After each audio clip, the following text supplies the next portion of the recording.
This podcast is powered by SCM Wealth Management. SCM Wealth Management, where your faith, your values, and your investments align.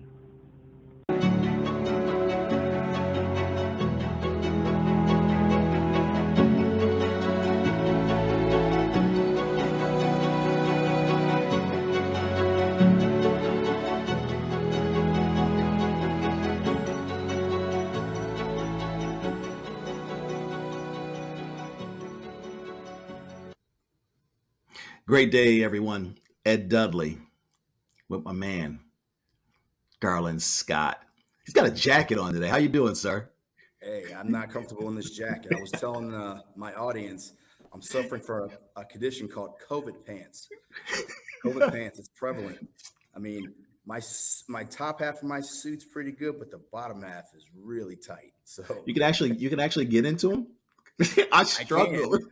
I can, but it was a bit of a struggle. So I'm uncomfortably sitting in Virginia Beach in a hotel at a financial planning association conference right now.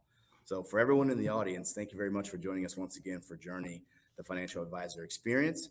Once again, we have a really dynamic young lady who is joining us from Maryland, and she's on the younger end of folks we've interviewed. So, you know, not quite as much experience, but her perspective as a young female advisor who herself now is the president of her Financial Planning Association chapter of Maryland I think is pretty unique. So, you know, we want to bring in Alex and talk to her. Let's bring her on in. How it's been. Hello. Hey, Alex. Alex, how are you? Good. How are you? I'm doing absolutely wonderful. We're doing well. So you and I talked about sort of the premise of this whole podcast, right? This is free form talk. We'll get a couple questions in, but you know, tell us a little bit about yourself. I know you're, in my eyes, local to me because you're kind of a home girl. She grew up one exit down from where I live now in Maryland. Yep. But tell us about yourself, Alex. So I'm 28 years old. I've been with Buttonwood Financial Advisors for, I guess, 7.5 years now. Studied finance, went to Towson University for that. I have my CFP, Certified Financial Planner designation. I've had that for a few years now, but pretty much my role there at the company is working with new and existing clients, pretty much guiding them through the financial planning process, you know, putting those things into practice and kind of creating an action plan for them moving forward to get them to financial security. But outside of that, like you said, Garland, I'm serving as president of Financial Planning Association of Maryland this year, which has been an awesome opportunity. But I think that's everything that I would want to say on paper. So Alex, as I was looking you up, I noticed you actually did a great progression to becoming a financial advisor. You started out as an intern. Oh, yeah. You started out as an intern. So Garland and I fell into it. You know, we didn't do any intern. We just fell into it somehow. You know, but you started out as an intern and worked your way up. First of all, what made you want to be a financial advisor? And then what was that path going from intern to financial advisor like for you? Yep. So that's a good question. So I feel lucky that I knew that I wanted to pursue finance even before I started college. So I feel lucky that I just had to follow that one path. But I say that there's two kind of pushing factors for me going into this industry. The technical side is when I was in high school, I took an accounting class my senior year randomly. I was pretty good at it and I liked it. And I was like, you know what, I think I can do something with this. But I kind of asked the question, do I want to work with paper or do I want to work with people? And so that was a pretty easy decision for me. I kind of saw finance as something that tied the two together, working with people and also doing that problem solving, number crunching on the back end. The personal side of it is I guess growing up, I really didn't have any good financial role models. You know, I watched my family and friends go through a whole slew of financial mistakes, and I knew that I didn't want to do the same things for myself, for my family. I wanted to be able to navigate that and also help my friends and family kind of not make those mistakes going forward. And so that's kind of been my passion behind what I do now. And I think that's really how I got into it. I think it was my first semester of college. I was waiting tables up in Harford County, Mountain Branch, Garland. You might be familiar with it. Mountain Branch But Country Club or yep, golf yep, course. yep. Yep. Yeah, I Know it worked there. well. Yeah, I worked there for a couple years, but I was working there and saving up, putting my way, or I guess funding my way through school. And it was one Saturday night, and I was in the busiest section of the restaurant, which didn't happen. They didn't give that to like 19, 20-year-olds. You know, they had career servers where, you know, they wanted to have them make the big bucks. But I was running around like a chicken with my head cut off. And my boss was sitting at one of those tables. He wasn't my boss at the time, but just a couple sitting there. And he was watching me interact with people. And he kind of asked me like, hey, I really like, you know, watching you interact with people. What's your story? What are you studying? Blah, blah, blah. And I don't remember this. And I said, you know, my name is Alex and I'm going to Towson University and I'm studying finance. And he looked at his wife and he kind of slid me his business card. And I looked at it and it said, you know, principal of Buttonwood Financial Advisors. I figured that was the guy that I should stay connected to. Didn't happen at that point. I think I was in like business 101 or very basic classes. 2 years later, he emails me and says, you know, I'm putting on a presentation in one of your classes. I really want you to sit in on it. And so I was going to Towson at that point. They only had one track, the finance track. I think they split that into some different ones now: financial planning, corporate finance, and investments. But I sat down in that class and he put on a presentation about financial planning, personal finance, which I didn't know what it was called, but in my mind, that's exactly what I wanted to do. And so I talked to him after that presentation, and that kind of started my internship there. I interned there starting my junior year. I was there for a year and a half, and then they brought me on full time once I graduated. So now I've been there for 7.5 years. That's pretty cool.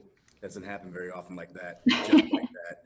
Although I have always said you get a lot of talent from people who work in hospitality, because I did it myself. And if you can manage a big section with a lot of grumpy, entitled, you know, patrons that are demanding of your time and energy, and they think that the only people sitting in the building, you can probably do this gig.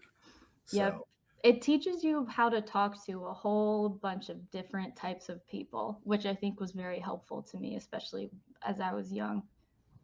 that's very true. So tell us how it is. I mean, you're 28 years old. Mm-hmm. I would imagine that most of your clients probably are significantly older than you are. Is that in fact the case? A little bit, a little bit. I think most of the people that I'm working with now are probably in their 30s and 40s, maybe starting a family. They're settled into their career. And so I feel fortunate that I guess a good amount of my client base is kind of in that demographic, but I do work with folks that are retired or entering retirement. It's kind of a mix.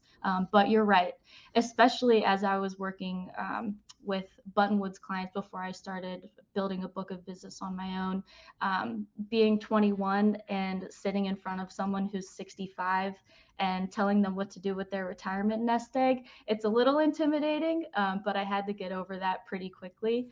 But you're right, it's a whole mix of demographics for sure. All right, so I'm just visualizing you at 21 years old. Here's Mr. and Mrs. Smith. They're 65. They're about ready to retire. You're their granddaughter in essence. Give me the perspective though. That's a different generation, right? I mean, Yes. my parents are now in their 80s. I think the roles for men and women were very defined then. And sometimes that can be cumbersome when you're talking with about finances, because generally one person, Yeah. usually the man, will sort of dominate the conversation. Have you experienced things like that? And how do you overcome that? Yes, I definitely have, and I think that is common, especially even with younger couples. One person kind of takes the lead when it comes to managing money and paying bills and managing their finances. The only thing I do is just make a point to ask questions and ask for feedback from the partner who might not be speaking up a little bit, like asking, you know, hey, do you feel the same way? Do you have anything that you'd like to add to that? Do you have any specific priorities that might be different, or that you want to mention that you feel is important for me to hear. So I really do try and include, the partner that might be sitting back a little bit, but I think that's about it. I got you. I got you. All right, let's cut to the chase. Ed, you got a question you want to slide in? Yeah, because we were talking about cutting to the chase. So one Go is for it. you're young, and I Yes. admire you at your age doing what you're doing, and congratulations to you. First of all, shout out to your principal. What is his name? The one that slid you his card? Damian Galena. Shout out to Damien Yep. for sliding your card to a young lady to get into the industry, and then inviting her to come over into your class. So kudos to you. So you're a woman in the financial As industry. far as I know. Yep. You fi- We're not gonna go down that path right now. That's That's a different podcast, whole Alex. other conversation. Different podcast. So, young women in the financial industry, and let's just be honest, it is not dominated by women.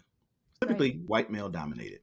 Mhm. When you first got into the financial sector and you looked around and noticed that there's not a lot of people that look like you, how did you feel? It's a little intimidating, but I don't think that I've let myself think of it as anything other than my superpower. Being a woman in this industry and being, I guess, in the minority sector of this industry is my superpower. Being young, I see it as my superpower. I have people reach out to me now, especially women who find me online or find my CFP profile. They take a look at my picture, they see me, they relate to me even through a screen, and so they reach out to me directly and they want to work with me, and that's pretty gratifying, I guess, from my experience. Okay, Yeah, side note. Real quick, side note. So you got a superpower. So what's your Marvel super name? Oh, You gotta think about that one. it might be a little silly, but my nickname in high school, and even some of my best friends still call me this, but my last name is Stewart, so I've always gone by Stewie from 8th grade probably to now. So I'll just call myself Super Stewie. You're never living that down. Ever. That's probably going down in the annals. Oh my Super God. Stewie. I'm going to introduce you from everywhere going forward. Super Stewie. Unbelievable. Alex, I'm down here in Virginia Beach, and I'm at a FPA conference myself, and we were talking about this before we got on live. The presenter that presented in front of me talked about the current stats. 9% of CFPs are what we would consider to be diverse. So non-Caucasian or female. The female percentage was 4%. So in 2022, we are still sitting at these sort of anemic numbers. Wow. You have climbed through, you climbed through a bunch of hurdles just to be where you are now. In your opinion, why are these numbers persistently this low for women in our industry?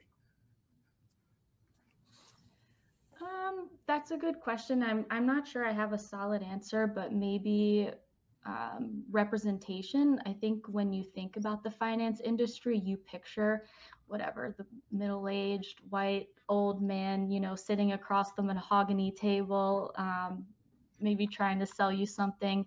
And I think that that's still kind of the public perception of what a financial advisor is. That's changed over time. But I really don't know. I'm not sure. It's a tough one. Yeah. And I think representation is right. Ed and I talk about this all the time. It's, if you're graduating from college and no one that looks like you or can really understand what you're going through is there for you to lean on and ask questions to or about. It's not that it's daunting, but it certainly can be off-putting. Yeah. And definitely challenging, but off-putting. So you might go somewhere else where you see a little bit, better of a mix. We talked about, the age part is a factor, but your gender is definitely a factor too. The way that people speak to you, in particular men, we overuse the term mansplaining, but it seems to be very appropriate all the time. Yeah. You've told me a couple of stories, and don't use any names. We don't need to use names and try to embarrass people. But give me one of those stories that we talked about. where someone I was have sort of quite a looking few. down on As you? Okay, related to the woman part, the young part, or the both part. I think I have stories for both probably. go for it. Give us Okay. all of them. Um, all right. So this was many years ago, but I sat down at a conference, sat down next to this guy. He turns and looks to me and he goes, "You here with your parents?" And I look at him and I was like, you know what? Someone has to take over when you retire. I didn't say that it looked like that would be pretty soon for him. I didn't say that part, but I did get that comment once. Um, I was out. This was when I think it was right after college, but I was out at a bar, Green Turtle in Towson, which I don't think is there anymore. They call it Nope, it's something else. gone. Um, Guy comes up to me, asking me some questions, you know how it goes. And he asked what I do. And I said, I work for Buttonwood Financial Advisors, small, advisory firm down in Baltimore. And he goes, "Oh, as the receptionist?" And I said, "No, I'm in the advisor track, but thanks for that." He just walked away after that. Um, I guess when I was first starting out, learning how to lead meetings and things like that, when I would still have meetings with new prospects and clients with my boss in the room, if I was leading the discussion, asking questions, trying to kind of lead the discussion, I would look at the client and they would answer to my boss. If that makes sense, like I would ask them the questions. They wouldn't look at me or respond to me. They would respond to my boss, who was just sitting back in the chair, not saying anything, not engaged. So I don't think that's intentional, but it just is what it is. Another story that I have is I went to a networking event. This was a while ago with another advisor at our office, a male advisor, and we're chatting with this older gentleman, and he kind of makes a comment to my coworker, and he said, "How long ago did you hire her?" And he stood up for me, and he was like, "On the contrary, she hired me." It's just little things like that, and I don't think it's intentional, but it's there. It's little Microaggressions. microaggressions That's a little exactly what bit. it Yep. is. That's a Um, good term for it. no one has ever looked me in the eye and explicitly told me that they won't work with me because I'm young or because I'm a woman. No one's ever maybe been bold enough to say that, but it's just little things like that, and I'm sure that it affects people's opinions, but um, I've had to very quickly get over that. So I serve about 50 clients directly now and serve as their lead advisor.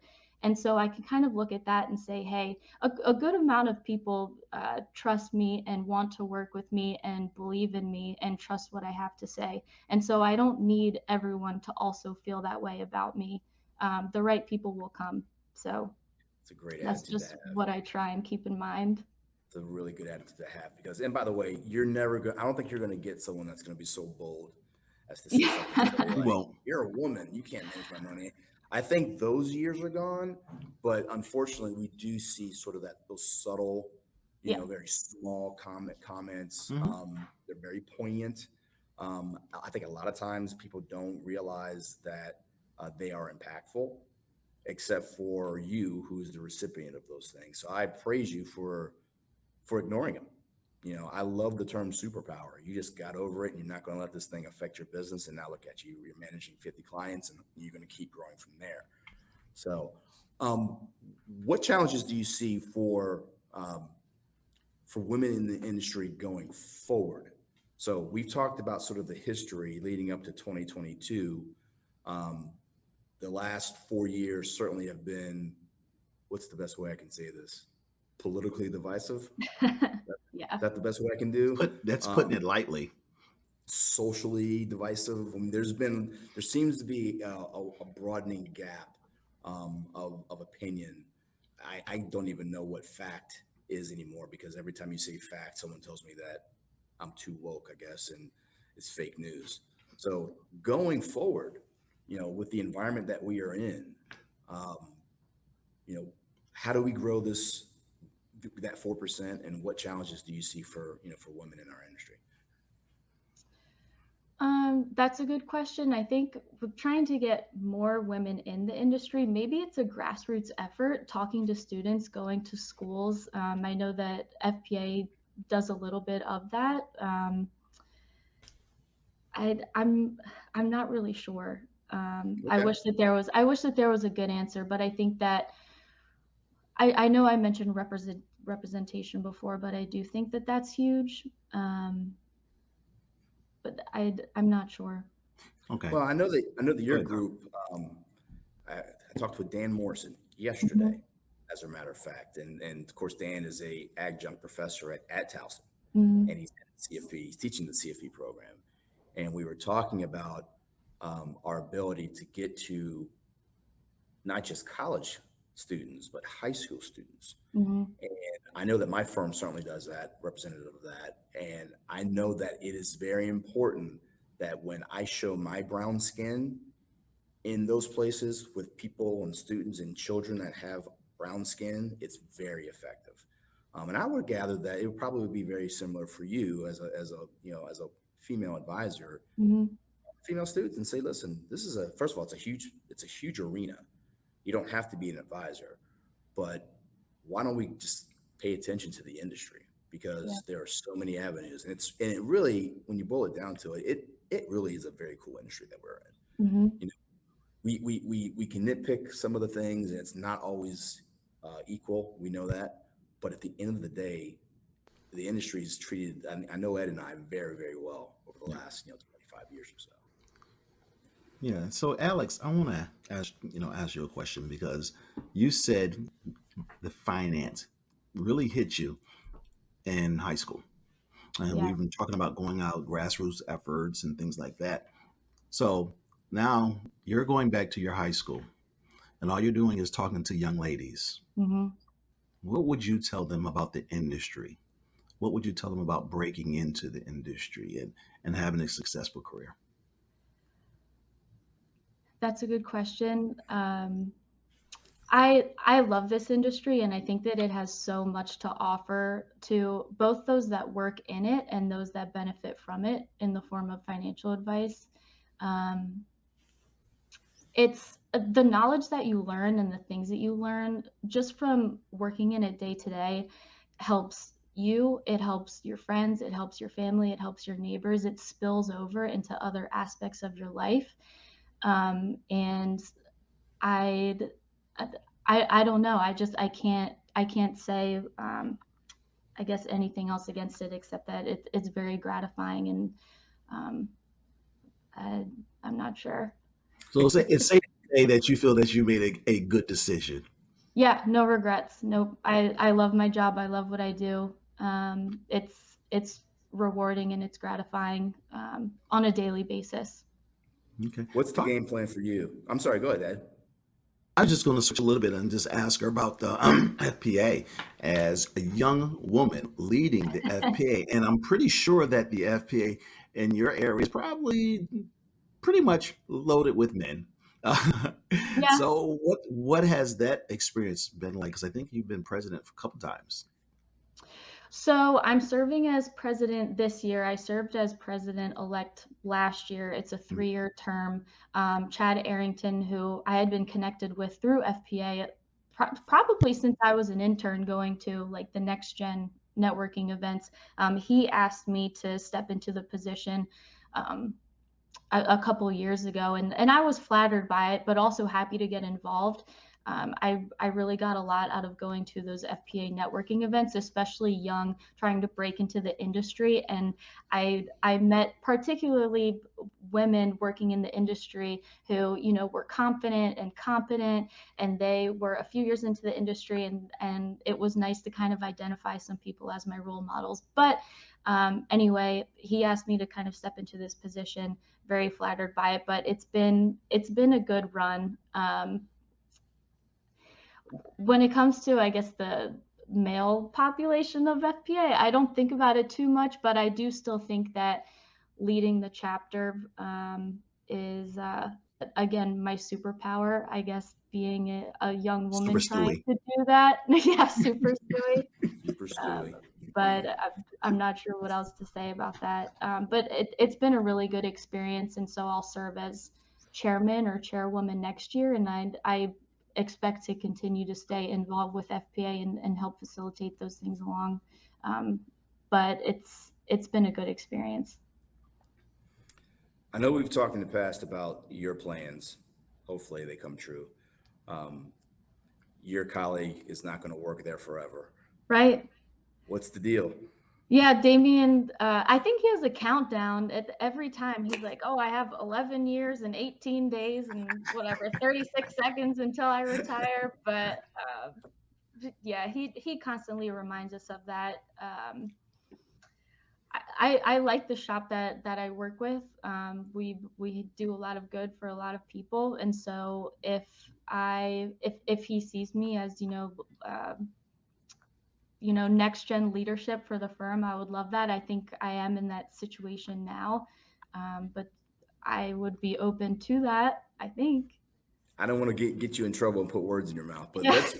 let's pretend hypothetically that, in, let's say in 10 years, Mm-hmm. you are running your own firm. Mm-hmm. What's the difference between now and then? Not just with you, but maybe how the firm looks, how the firm is made up. Well, I'm sure you've gone onto our website and seen kind of the mix up of the team. I have pushed for more diversity in our team as well, and lifting people up, especially new people that we bring on board. So I'd like to see a little bit more of that. I don't know where the remote work trend I don't know where that'll go post-COVID, but I think that's something that I'd probably like to embrace going forward. It offers people a lot of flexibility, so that's something. That's a good question. It's tough to come up with things like that on the spot. Yeah. But I No, I think know. staying in Baltimore. Yeah. You did Staying, say something in what you just said. You said that you pushed for more diversity. How was that conversation? Because we hear a lot of people talking about diversity yes. everywhere, and we've already talked about what the lookup of the industry looks like. And there's an old guard that thinks it's fine the way it is. There's a new guard that says we need to push for more diversity.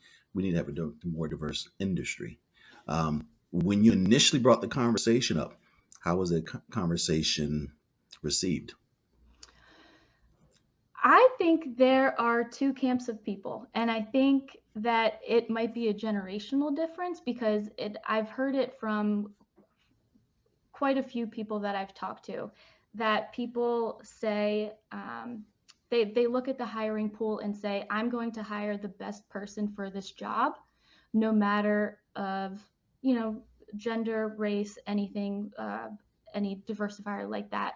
Or there's one camp of people that say, we should really push for more inclusion and more diversity and lift up these communities that have historically have not had the same opportunities as everyone else. And so I think there's two camps of people. There's generational differences. And so I'm trying to navigate it without getting into trouble, but it's uncomfortable. It's an uncomfortable conversation for a lot of people. It is. And it's a conversation though we need to start having. Because I've sat on both ends. I've sat on the end that I was helping hire, and I sat on the other end that I'm hoping to be hired. And I'm so glad that there's individuals that took chances on me, even though my resume may not have looked as pristine as someone next to me. I think I proved that regardless of what your resume looks like, if there's something that you want, you'll go after it hard. But that was well put. So I won't. We'll get off that topic, and I'll let Garland go ahead and jump in with his question.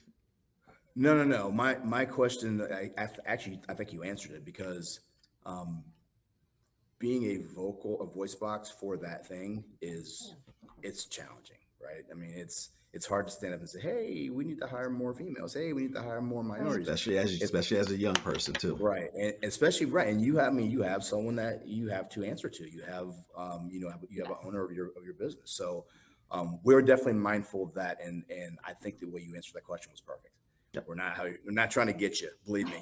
No, definitely not. Well, definitely not. It's not just in this industry. I've had very similar conversations to people that work in other industries, and it's the same thing. but it affects, everything. No doubt about it. No doubt about it. Ed, we're coming up on that half an hour. Yeah. So, How should we uh, leave this? I will just say this, Alex. You're standing on a stage, and you have a sea of women in front of you. The mic is yours. What are you going to say to them? Great question. One of the biggest pieces of advice, or one of the really important conversations that I had with my boss, and I think it's important for other women to hear, is your whole life since you were young, you are taught to be the child to the parent, the student to the teacher. And when you enter the working world and when you enter, I guess, the global stage, you need to unlearn that. And so he kind of sat in front of me and said, my job here is to help you unlearn everything that you have been taught your entire life, not to defy authority, but to see people as your equal and see people as your peer, not to let yourself be intimidated by people that are maybe older than you, or people that try to intimidate you, people that maybe try to put you into a box. He said, that's my job to help you unlearn that. And so I think that that's something important for people to remember. Another thing that I guess I was told is confidence comes from experience.